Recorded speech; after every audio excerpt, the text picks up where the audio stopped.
my good people, how are you doing?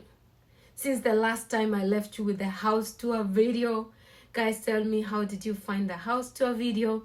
Did you love it? Did you like it? I mean, I really want to appreciate you, first of all my viewers. Thank you so very much for showing me so much love. As a beginner on YouTube, this platform, guys, it's huge. It's for every content. Everybody's in this space. But I just want to thank you so very much for showing me so much love.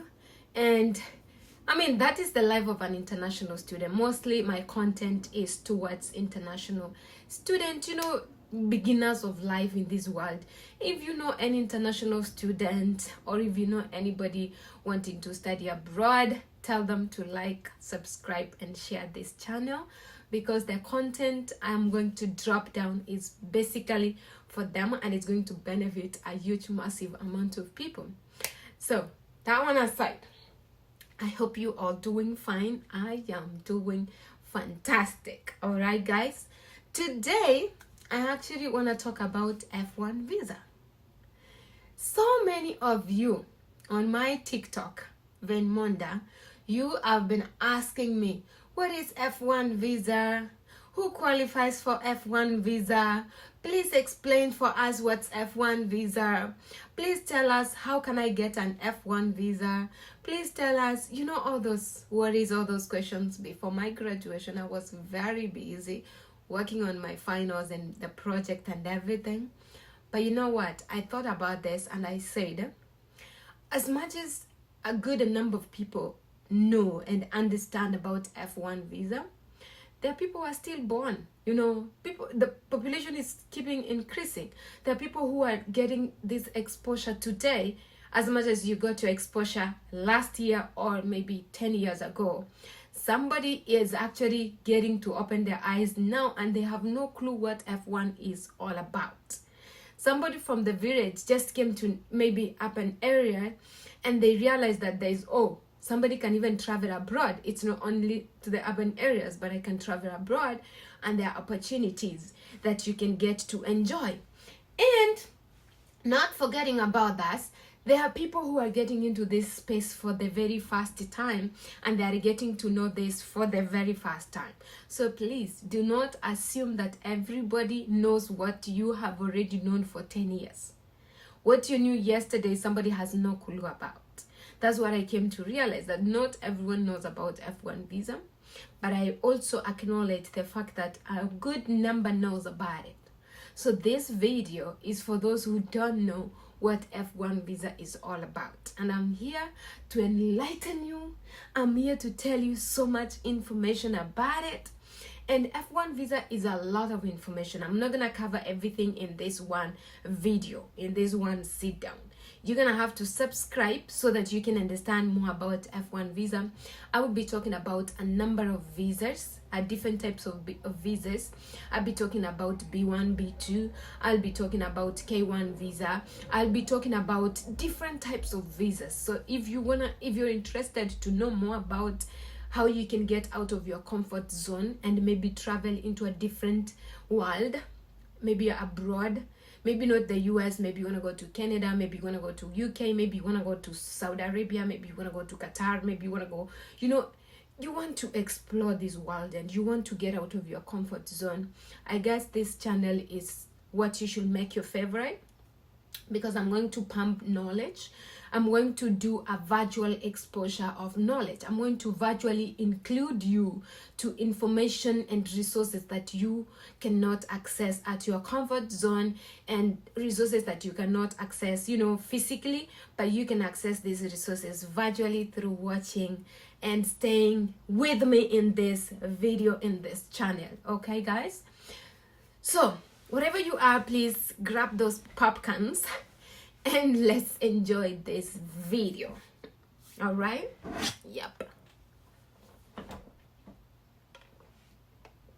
So, what is F-1 visa? F-1 visa, basically just a layman's language, a normal, simple understanding about F-1 visa. I'm not gonna give you a definition of it, but I'm just want to explain this information to somebody who is in elementary school, somebody who is in kindergarten, somebody who is in middle school, somebody who is just beginning life, somebody from the village, somebody who has no clue. In a very simple way, F1 visa is a student visa. It's a non-immigrant visa that is actually awarded, or that is, granted to international students who want to pursue their studies in the United States of America. And F1 visa, anybody can get access to it. If you want to study your undergraduate, you want to do your associate degree, you want to do your bachelor's degree, you want to do your master's degree, you want to do your PhD, you want to do your doctorate, you are also available and you are inclusive to access this F1 visa. How do we access the F1 visa, and what are the requirements, and what does it come with? What are the durations? What are the restrictions? What are the benefits? How do you maintain your F1 visa? The duration for F1 visa basically determines or depends on your program. You as an individual, if you want to study for like 4 years, you are given that F1 visa for 4 years. If you want to study for 2 years for your master's degree, you're given F1 visa for 2 years. If you want to study for maybe 6 years for your PhD or your doctorate, so it depends with your program of study. How long does your program entails? How long does your program takes? That is your F1 visa. So it's determined by the people who issue you with an I-20. They are called the Student Exchange Visitors Program. Those are the people who issue you an I-20. And once they issue an I-20, it's basically to give you information that this is your program, this is the duration, this is the name of the school, this is your bio information. That all information is included in your I-20. But I will still explain terms that comes with F1 visa, where I will be talking more about those terms that many students are in F1 visa, but they still don't understand. What is an I-20? What is service ID? How do I even pay that? What is a DS-160? How do I fill that one out? And what am I supposed to fill in? What am I not supposed to fill in? I will be talking about those terms on a separate video, so I don't, give you too much information on one sit down. So let's talk about the maintenance of your F1 status. Though when you get this document that is called an I-20, on the right corner of the I-20 is where you see F-1. That is where it's written. Actually, it's your admission, your class of admission. So basically, F1 visa is not like an AF1 document. The document is I-20. But in I-20 document, your class of admission to the US is F1. You're an F1 student, you're an F1 visa holder, that is your class of admission. And your class of admission is very, very important. So when you are in the US, you identify yourself as an F1. In any paperwork that you're going to do, in any petitions that you're going to do, in any formal legal, documentation that you're going to fill, your class of admission is very important. And you need to understand that anytime you are asked for those class of admission, what's your class of admission? Because green card holders have a different class of admission. Their class of admission is like DV, because they are DV lottery people. But for you, your class of admission is going to be F1. If you are on J1 visa, your class of admission will be J1. If you're on K1 visa, your class of admission, now you get me, right? Now you got it. So your class of admission is very, very important when you get to the US. I mean, you just need to get it here. You just need to know it. You just need to have it together with you. So how do you maintain your status? Let me tell you. It is very, very important, you as an F1 student, to maintain your status when you are in the US. Because if you do not maintain your status, if you are out of your status as well, it's like you're telling the US government, take me back home. You get, send me back home, because I'm not maintaining my status anymore. So you are supposed to maintain your status by enrolling into full-time school. You must enroll into full-time credit hours. If your course, for example, is 36 credit hours per whole duration, you must have like at least 9 credit hours. Minimum should be 6, but I would advise you to always take the maximum credit hours, because you're an international student. You just came to study. I mean, you cannot afford not to do full credit hours. Why do you want to jeopardize your studies? So you must enroll into full-time. Another thing that you must comply with the F-1 regulation. Oh my goodness. F-1 regulation allows you to, as a student, not to engage in any unauthorized kind of work while you are an F-1 student and while you are on session. You are not supposed to engage in any form of unauthorized employment. It's not that you're not supposed to work as an F-1, but anything that is not authorized by the institution that you are studying in. If, for example, you're studying at Rowan University, which was my university, I just graduated. If the school has not approved you to work, then you're not supposed to do that. But there are benefits that come with F-1.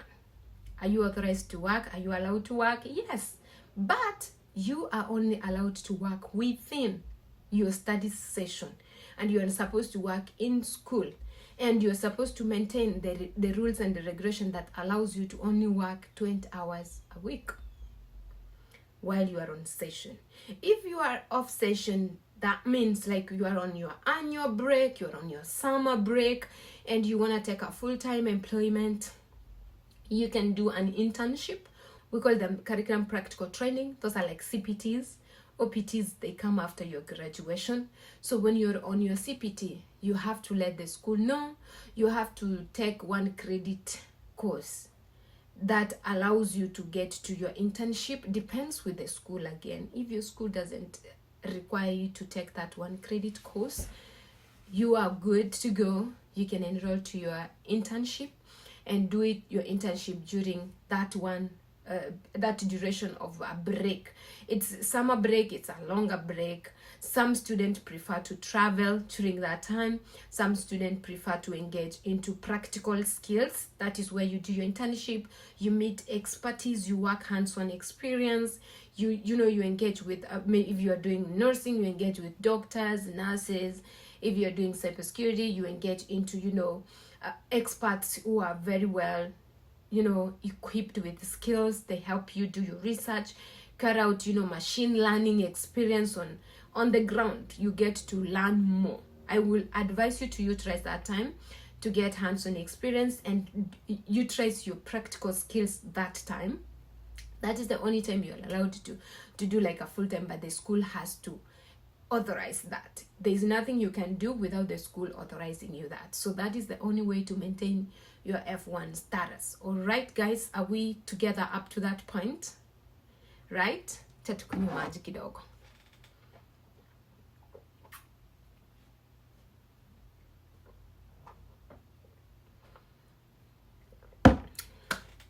Another benefit. All right. Whew.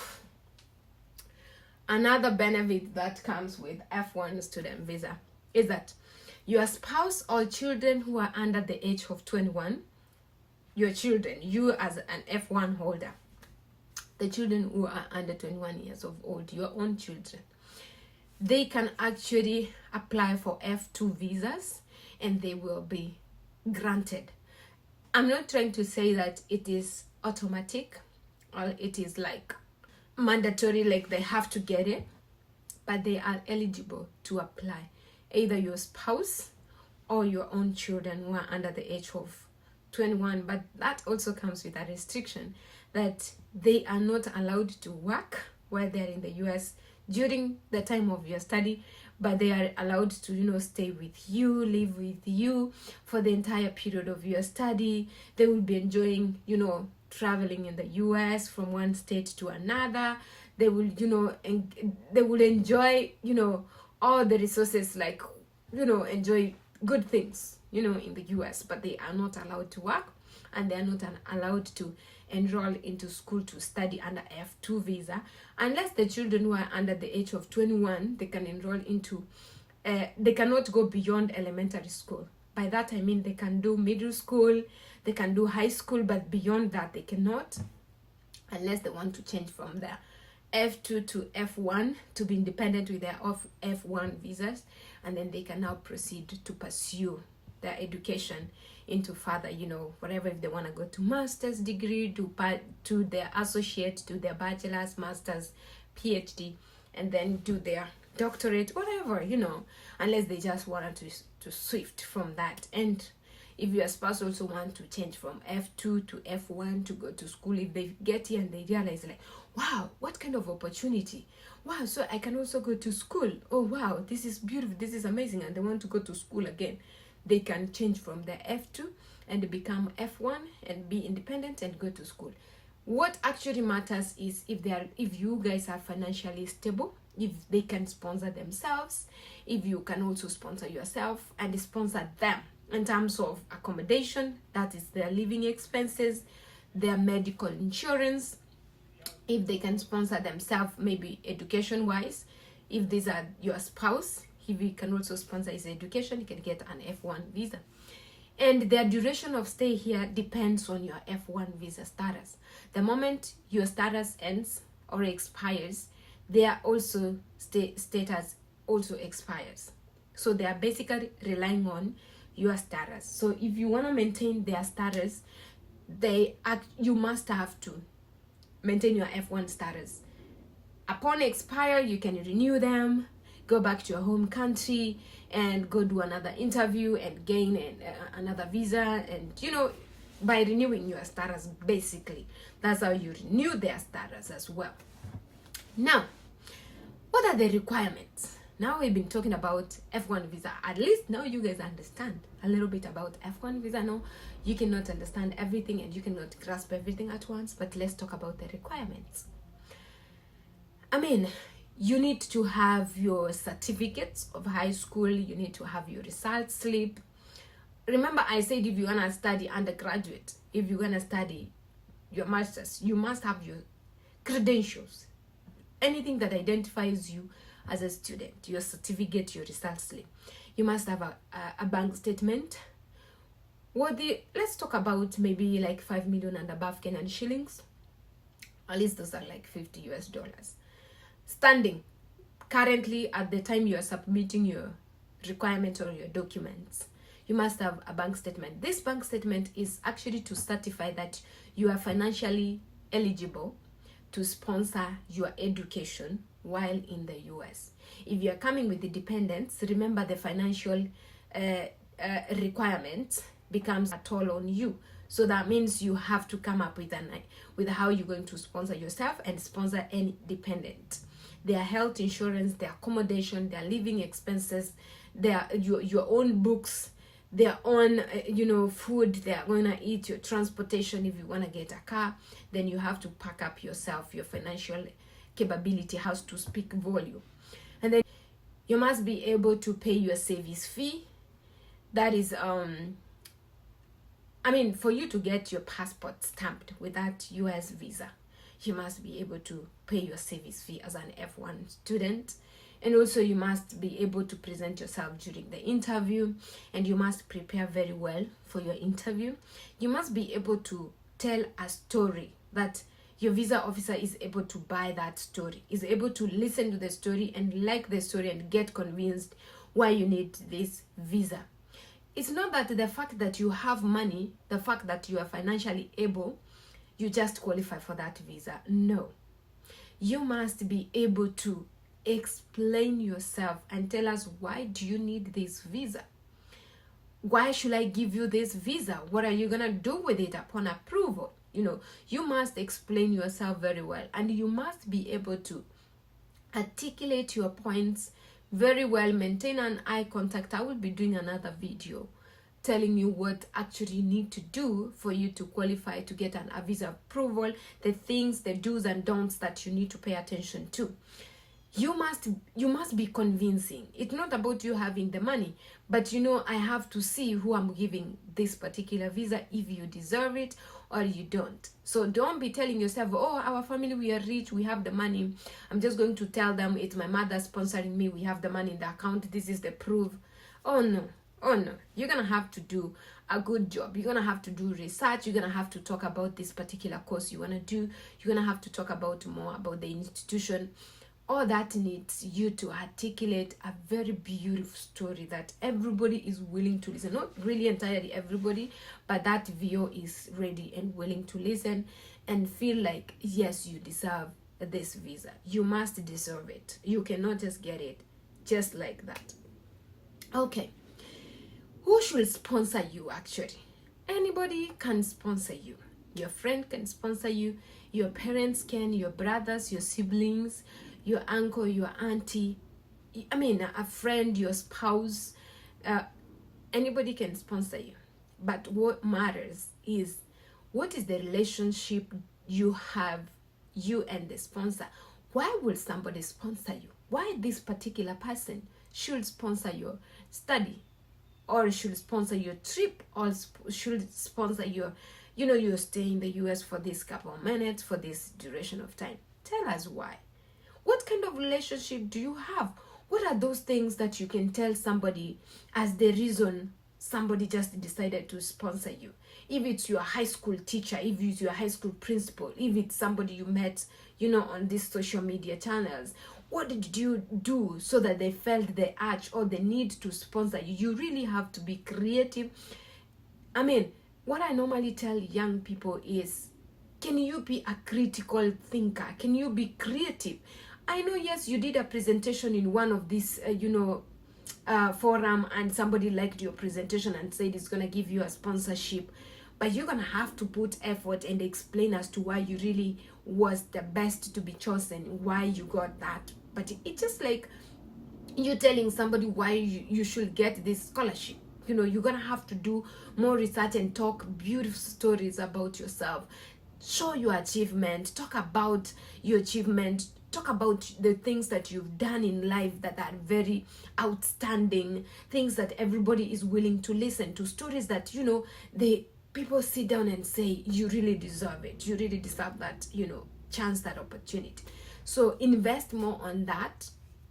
And you also need to identify a particular accredited institution in the US for you to apply to and get an admission, qualify for that particular admission after you prove your financial capability to that particular institution, that you have identified yourself that I want to go to this university. Like, for example, if you decide to come to my own university, Rowan University, go to Rowan University website.